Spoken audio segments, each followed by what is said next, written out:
Good morning. As I promised this morning during the sermon time, I did not have a chance to finish off what I really wanted to say about Matthew chapter 7, verses 1 to 6.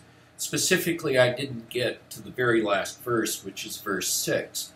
It's not a main part of 1 through 6 on the judging and judgment that we sometimes fall prey to doing. But it has a very interesting comment that comes right after the teaching on do not judge, lest you be judged. Judge not that you be not judged.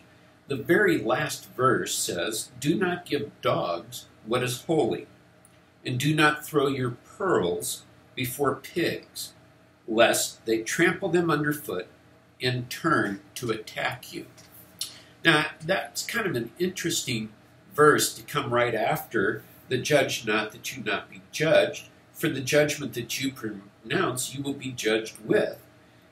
Be sure to take the speck out of your eye before you try to, be sure you take the plank out of your eye before you try to remove the speck out of someone else's eye. In other words, don't judge people too quickly.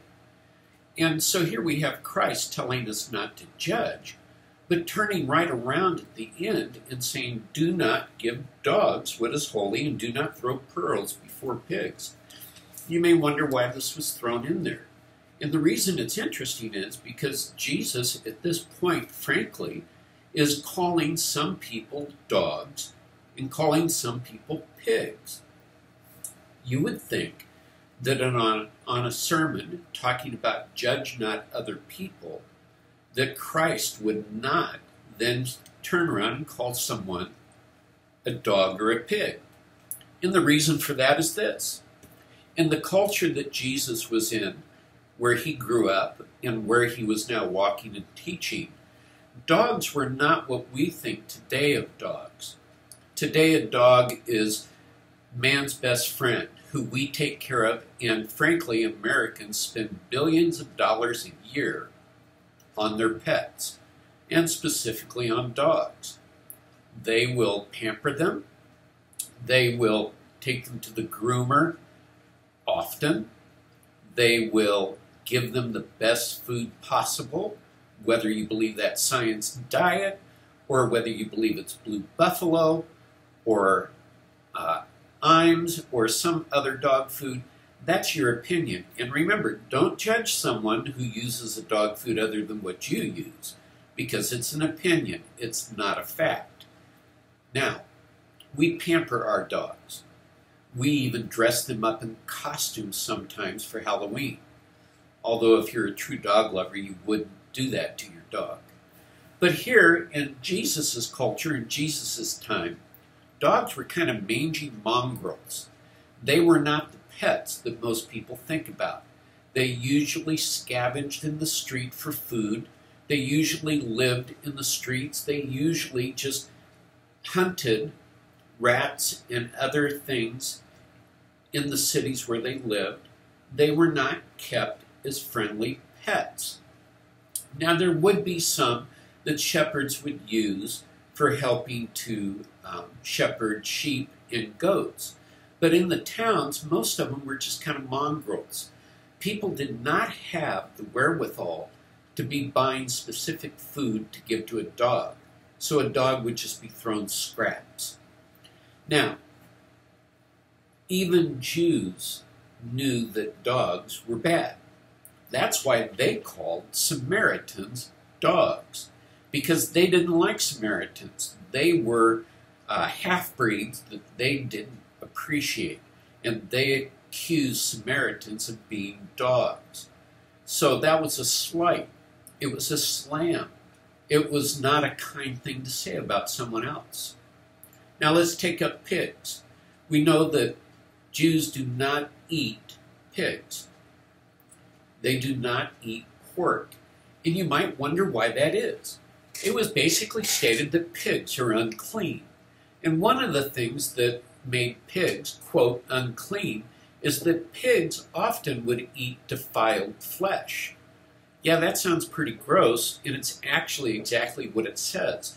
If a small animal were to die and the pigs came upon it, even if it was rotting, the pigs would eat it and would eat the maggots and the meat of the pig.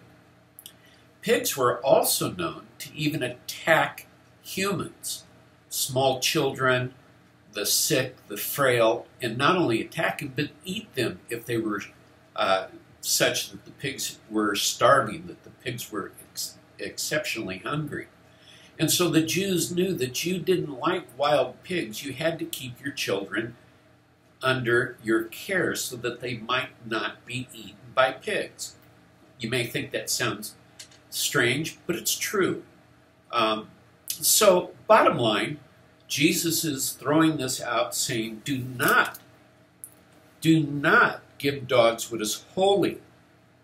Do not throw your pearls before pigs, lest they trample them underfoot and turn and attack you. Now, what does it mean, do not give dogs what is holy? The thing that is holy is the gospel message. The thing that is like a pearl is the kingdom of heaven.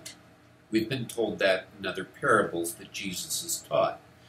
So what he is saying is, do not waste your breath on throwing the gospel at people who totally dismiss it, dislike it, and trample it underfoot. You will come across those people in life. The fact that we judge not lest we be judged doesn't mean that we aren't discerning in understanding that there are some people who will not accept the gospel message. Some people who would rather argue with you than let you talk to them about it. Some people who would rather abuse you for believing in the gospel than actually listening to you. Christ tells us to be discerning in what we say. Discernment means that we may point out faults to other people. We may point out the errors of their way, but we need to do it in a gentle, kind, and loving way. If they won't allow us to do that, then as Jesus told the disciples, if you get to a town that won't accept the message, shake the dust off your feet as you leave that town. That was a condemning statement. So we need to understand when Jesus says, judge not lest you be judged, he is not saying that if you have discernment that you cannot pronounce condemnation on someone. But be very careful when you pronounce that, because understand this, pronouncing condemnation or judgment on someone is almost taking the work of God as being your own. Be very careful and understand that if you're speaking that condemnation, that judgment, you are speaking it for God, because the person refuses to listen, refuses to understand, refuses to hear the gospel message. At that point, you could shake the dust of their town off your feet. Jesus knew that this happened a lot. Jesus was attacked by the religious rulers, by the Pharisees, the Sadducees, the high priests. Jesus was attacked often, and he was judged often by those religious rulers. And he returned judgment to them, condemnation to them, but not without also providing them with the answer of how to come to know the gospel message and how to find the kingdom of heaven. Jesus was always gracious with those who pushed him and tried to judge him. He was very gracious with those who actually took his life, and he asked his Father to forgive them. Remember, Jesus came not to condemn the world, but to bring salvation to the world, that they might restore their relationship with God and come back into a right relationship with him. But take the warning here. Jesus says, don't give dogs what is holy. Don't cast your pearls before swine, lest they turn on you and trample you. You are able to walk away from people who refuse to hear the gospel and who only want to argue about it with you, or get into a shouting match with you about it. You do not have to shout back. Just give a gentle answer and then turn and walk away. Their condemnation will come down on their own head at the judgment time before Christ. Thanks for listening to this small addendum to the sermon from this morning. If you have any questions, feel free to write me, call me, just let me know. I'd be happy to talk with you about them.